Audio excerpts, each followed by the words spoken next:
Salut à tous, très content de vous retrouver aujourd'hui pour une nouvelle vidéo, un nouveau format consacré à BitLearn. Que tu sois dans l'école ou non, ça peut t'intéresser de voir le travail des autres, surtout que c'est gratuit, hein. Les insights, tu n'es pas obligé d'avoir un compte comme moi, tu peux directement cliquer ici sur les insights et tu verras directement le travail de tous les élèves. C'est intéressant, c'est important de le faire, donc à vous qui êtes dans l'école, parce que ça vous permet d'ancrer des connaissances. Vous ne pouvez pas apprendre l'analyse technique, prendre des positions si vous ne pratiquez pas en amont, c'est pas possible. Les vidéos en elles-mêmes sont un support. La pratique vous permet comme ça d'ancrer des connaissances. Donc au passage, ici dans formation, vous avez toute la formation et à chaque formation à chaque vidéo qui se débloque, il y a des exercices en fait à rendre derrière dans les insights. Voilà. Donc le but aujourd'hui, c'est de parcourir comme ça le travail de certains élèves de façon un peu aléatoire et d'analyser un petit peu ce qu'ils ont fait, voir les erreurs qu'ils peuvent faire, voir si c'est pertinent ou pas, si les concepts sont acquis ou non. Donc on va commencer tout de suite par Comex parce que c'est le dernier qui a posté ici. Donc là, c'était l'analyse de chandelier. Donc c'était vraiment pour reconnaître des changements de dynamique. Donc là, notamment à travers les dojis. Donc on voit bien qu'ici, on a carrément un petit cluster de mèches sur la T qu'il a fait. Donc il a mis des petites flèches pour me montrer des dojis. Tu vois qu'on s'est fait ravaler une fois. On a une doji ici, une deuxième doji d'incertitude. Et là, on a eu la résolution du mouvement. D'accord? Donc ça, oui, ça, c'est pas une doji pour moi. Il faut vraiment que ton corps soit vraiment très petit. Donc tu vois d'ailleurs que t'es vraiment... Là, ça aurait presque été une doji, tu vois. On aurait aimé une mèche un peu plus longue.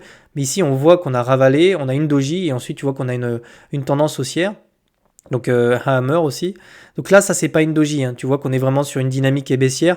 Ta doji, elle se situe vraiment sur un top local de marché. Tu vois. Là, c'en est une également. On voit vraiment qu'on a. D'ailleurs, ça poussait dans les deux sens ici. Donc même si tu avais des doji, tu vois que c'était pas très très fiable ici. T'es en daily. Donc ici, pareil. Oui, ça c'est intéressant. T'as ta doji. Et là, tu as ta première bougie. Alors, toi, tu as mis une couleur qui est très sympa ici. Donc, on voit vraiment, ça, c'est une tendance qui est baissière. On voit qu'ici, on a eu un cluster. Et ensuite, alors peut-être même que tu avais une divergence qui était baissière. Ça aurait été intéressant de voir ça. Et de suite, on est venu chercher justement une autre doji de retournement pour venir. Donc, tu vois, les dojis sont quand même des bougies qui peuvent être pertinentes à condition qu'on vienne rajouter un petit peu d'autres validations. D'accord? Donc là, on va partager d'autres insights. Donc là, c'est sur RLC. Donc c'est Jérémy qui a fait une analyse technique. On va regarder ça tout de suite.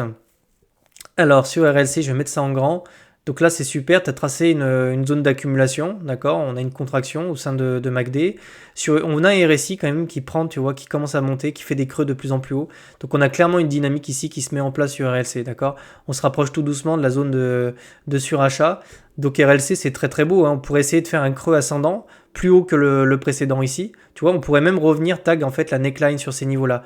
Donc autour peut-être des 1,60, tu vois, 1,60 $. Donc ce serait très beau. Si on revient se poser ici et qu'on vient faire un creux ascendant ici, alors on a tout pour venir s'extraire de cette localisation-là. En ce moment, c'est très intéressant de regarder les altcoins. Il y en a beaucoup dans des localisations comme ça. Je vois que tu as tracé tes résistances, donc le haut du range qui est ici. Tu aurais pu tracer celle-ci. Je ne sais pas pourquoi tu ne l'as pas tracée, elle est importante. Effectivement, tu as tracé celle-ci. Tu as tracé aussi celle-ci. Je ne sais pas si c'est un Fibo que tu as mis. C'est peut-être un Fibo, je sais pas, faudrait que tu me le dises ça en MP. J'ai l'impression que c'est un Fibo, d'accord? Parce que si c'est des résistances, c'est pas bon ça, d'accord? Ouais, j'ai l'impression que tu as tracé un Fibo là pour avoir une zone.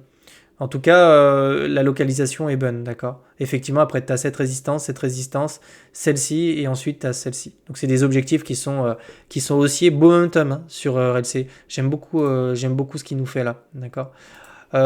Qu'est-ce qu'on va faire? Donc ça c'est DR Park qui a fait un super travail sur la théorie je crois que c'était la théorie de dos. Non, là c'était les supports, les résistances, c'est un autre insight. Vraiment, il n'y a vraiment rien à dire, hein.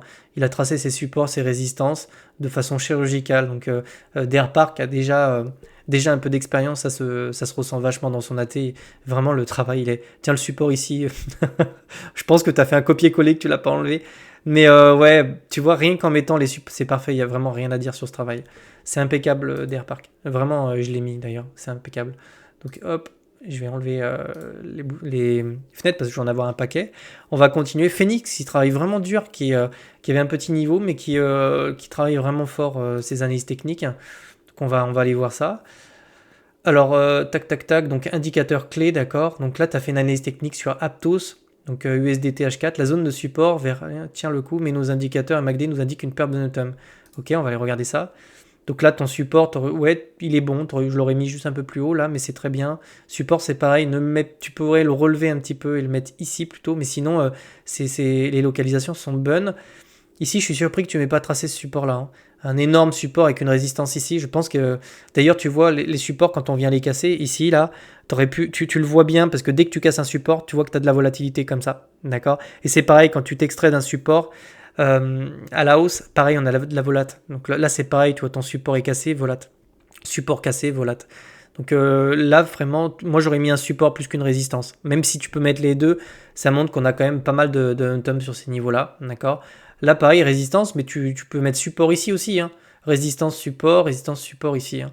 Le support ici, il est peut-être un peu précoce, hein, je pense, hein. On n'a pas assez de data ici pour mettre un support, je pense.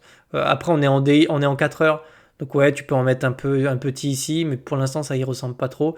Et là, je suis étonné. T'as pas mis ta résistance, t'aurais vraiment pu la mettre là. Celle-ci, vraiment, elle est méga importante, d'accord. Après, en ce qui concerne le momentum, effectivement, là, on décroche, mais tu vois, on n'a pas de...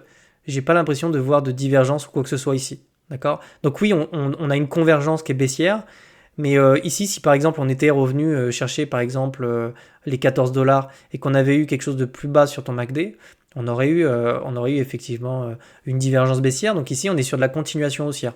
Hein, on vient chercher un support, on vient chercher un support, on vient chercher un support. Pour l'instant, il n'y a pas de structure concassée. D'accord? Il faudrait voir aujourd'hui sur Aptos.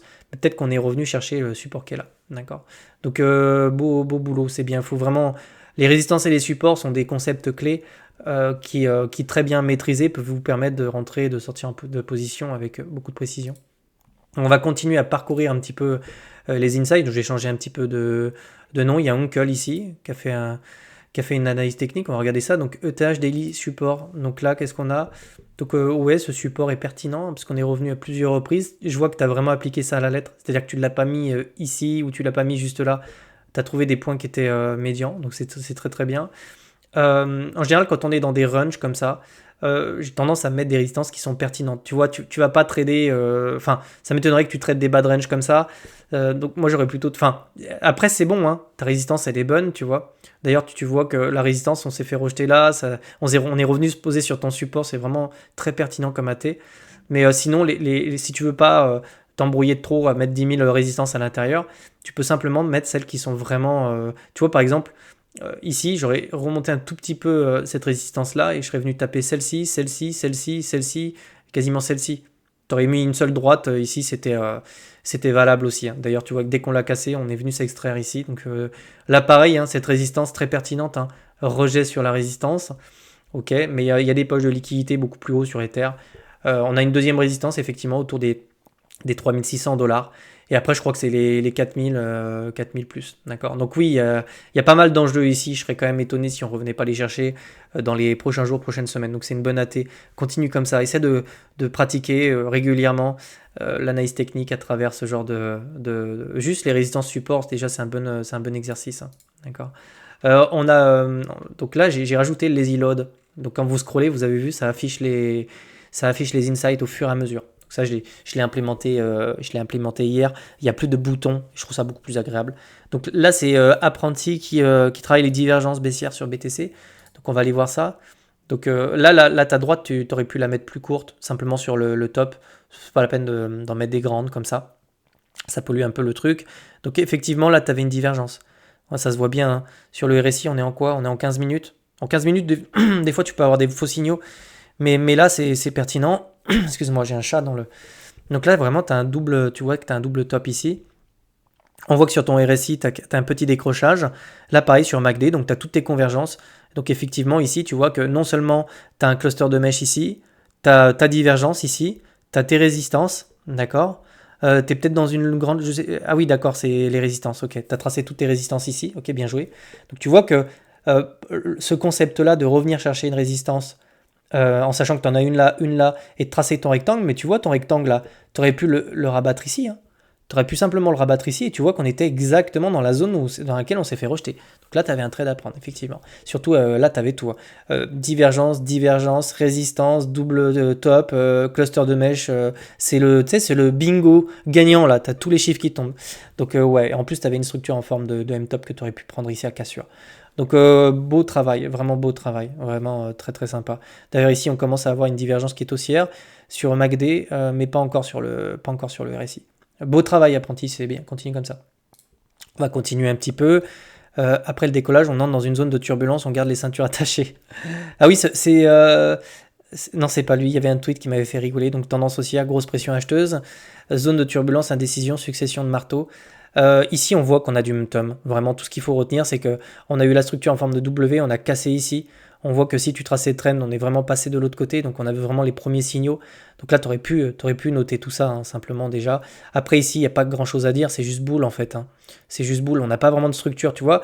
On n'a vraiment pas le temps de poser des supports, donc là, gros momentum. Sauf ici, tu vois, on revient chercher la résistance qui est là, donc là, on perd le momentum. Donc théorie de dos, on vient rechercher la résistance qui est là, donc pour le moment. Euh, cette, euh, cette dynamique se retourne, d'accord. Mais on n'a pas encore les structures suffisantes pour revenir retracer, d'accord. Donc pour l'instant, on va probablement se reposer sur ce support ici autour des 3002, d'accord. Si on casse, on descend plus bas. Donc ouais, continue comme ça. Et vraiment, n'hésite pas à mettre, par exemple, tu peux tracer tes supports. Essaye de rajouter le plus de... Même si tu travailles, par exemple, les doji ou si tu travailles, essaie de rajouter au fur et à mesure, tout le monde, hein, faites-le, essayez de rajouter le plus d'informations possible sur vos analyses techniques. Hein, si vous travaillez d'eau, essayez de rajouter d'autres choses. D'accord. Est-ce trop tard pour se positionner sur AO? Donc en plus, c'est sympa ça parce qu'il pose la question. IO, donc c'est pareil, RSI en surachat, MACD élevé, donc j'attends un retracement. Donc en fait, c'est pertinent ça. On voit que sur IO, on a vraiment une dynamique ici qui s'amorce au sein d'un énorme range. Donc c'est vraiment c'est Shiba est dans le même truc, RLC est dans le même truc. On a vraiment des supports et des résistances. L'idée, si tu veux vraiment te positionner précisément, hein, parce que tu pourrais très bien mettre un SL ici ou mettre un SL ici. Ici, tu prendrais des risques. Mais bah, peut-être qu'aujourd'hui, tu vois, on a une position qui est sympa, tu vois. Soit on revient tag cette résistance-là, on se pose dessus, tu vois. Soit on peut revenir chercher des niveaux qui sont un peu plus bas, tu vois, par ici, par exemple. Tu peux tracer ici, par exemple, on a un gros niveau. Tu vois, on est revenu, on a ce support-là.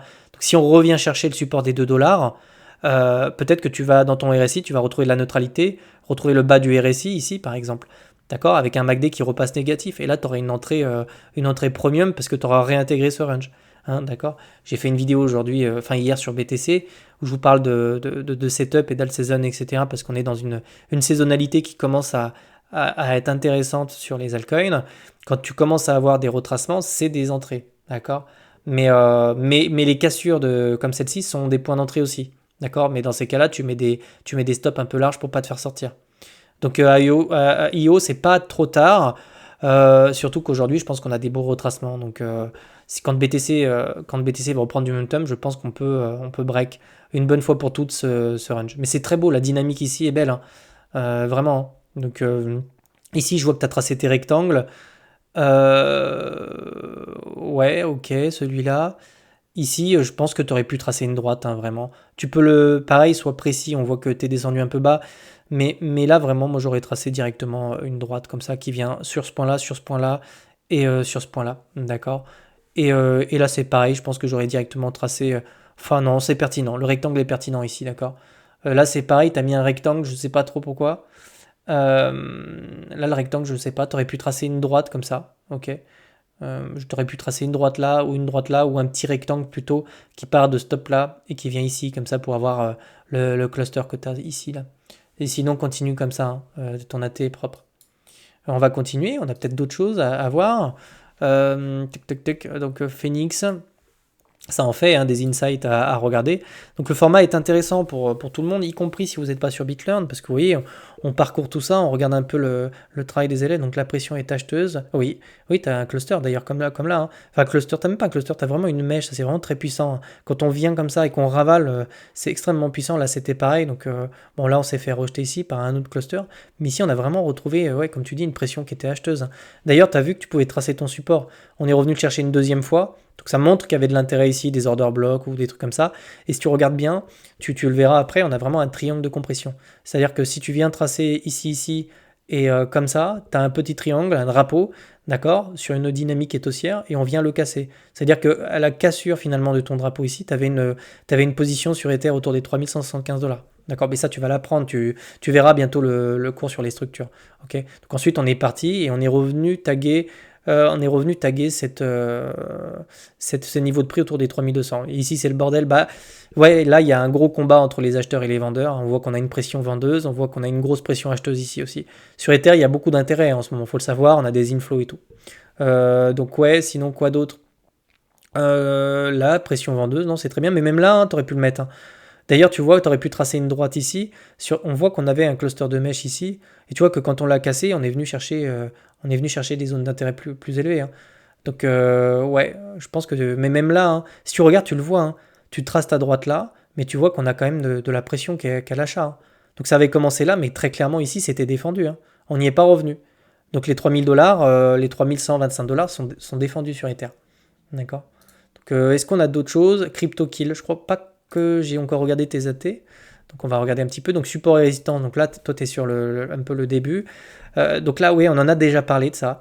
Bien que ce soit pertinent, je pense que tu aurais pu directement tracer ce support-là. En fait, ce qu'il faut savoir ici, c'est quand tu traces tes supports, ils doivent, surtout quand tu fais de l'historique comme ça, ils doivent avoir de l'importance. Tu peux remonter, donc tu peux voir s'ils ont été pertinents ou pas. Par exemple, ici, si tu traces ton support là, tu vois que dès qu'on l'a cassé, on a eu de la volatilité.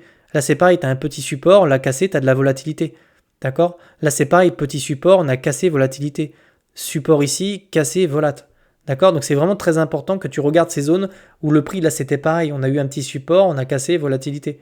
Donc, là, c'est pareil, support.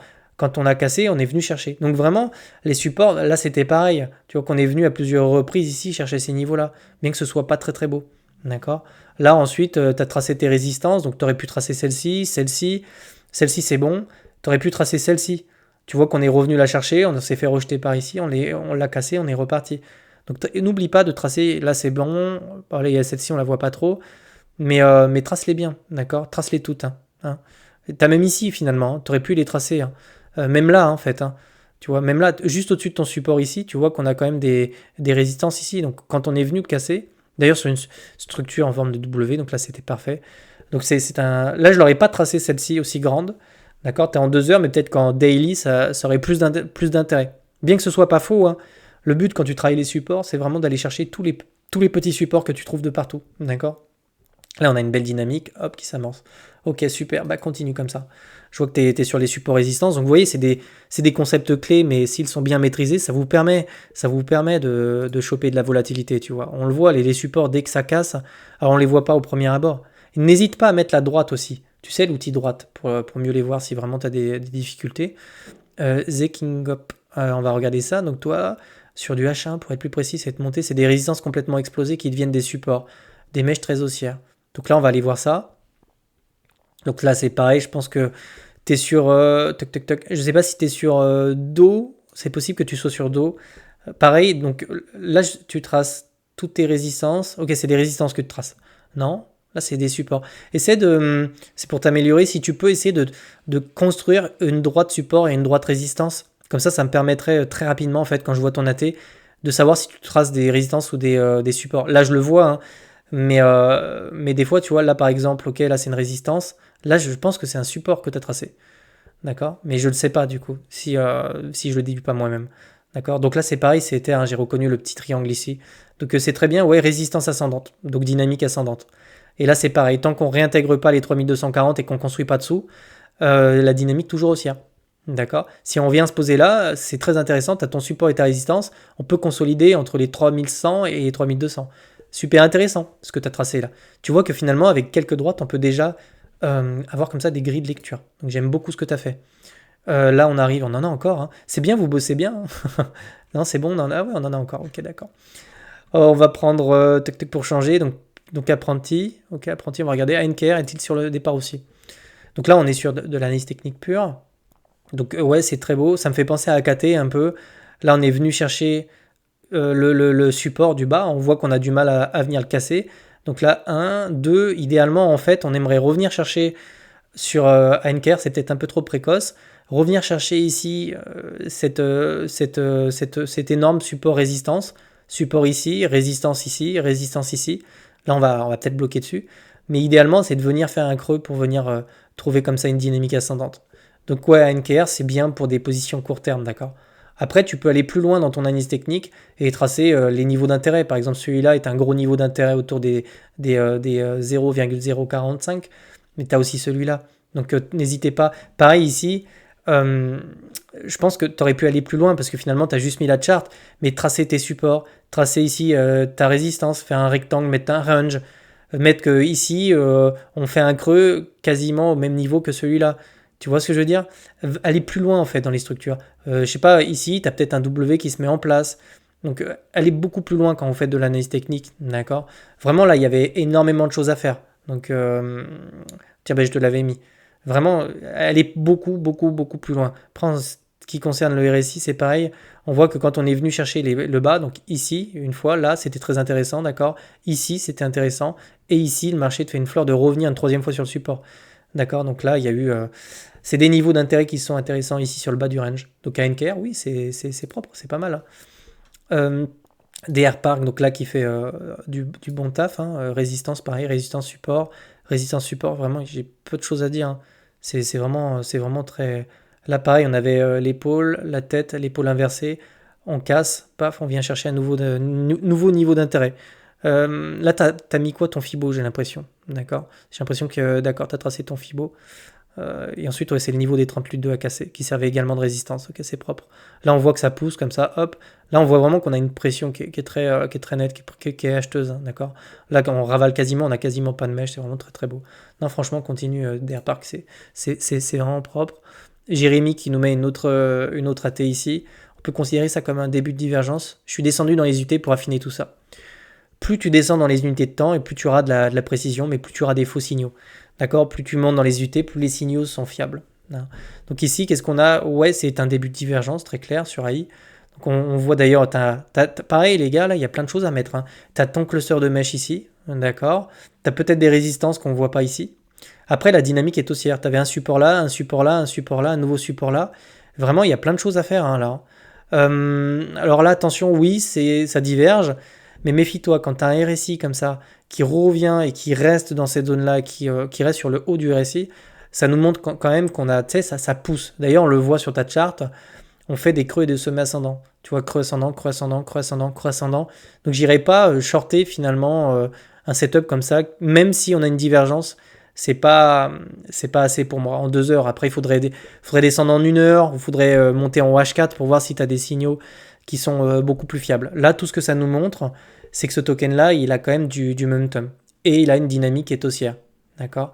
Donc là, pareil, on avait une petite épaule, tête, épaule. Hop, on est venu chercher une dynamique qui est haussière. Là, c'est pareil, hein, tu pouvais tracer ta droite ici.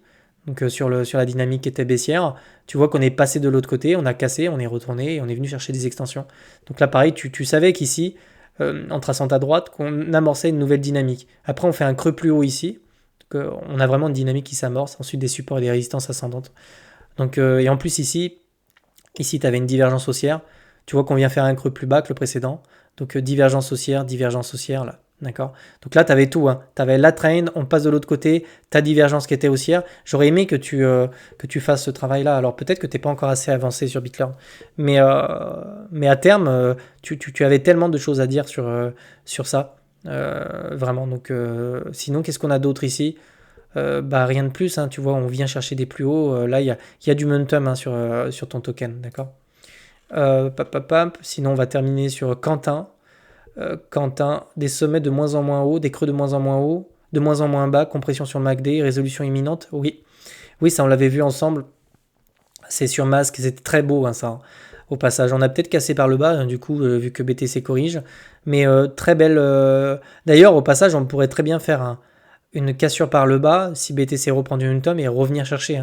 Hein. D'ailleurs, ici, tu remarqueras que tu as un énorme support. Hein. Donc, tu as probablement des opportunités peut-être de longue sur ces niveaux-là. D'accord. Mais oui, c'est une très belle compression. Donc, tu as bien compris la chose. Il n'y a pas de problème. Hein. Donc, ça, c'est sûr. Hein. Si c'est ascendant, on vient casser pullback et on part. Sinon, on vient casser par le bas. Donc, je sais pas, tu pourras me dire sur BitLearn où ça en est. Je serais très intéressé par voir cette analyse technique, voir un petit peu où elle se situe, quoi. Mais je pense on est peut-être encore dedans, hein, là, d'accord? Donc, ouais, très, très belle compression ici, hein, d'accord? Beaucoup, je connais pas masse, mais très, très dépendant de Bitcoin, hein, du coup, hein, d'accord? Puis on va peut-être terminer avec une dernière AT, quand ça va péter Ethereum, Park. Donc, ouais, je l'ai vu, celle-ci, elle est intéressante.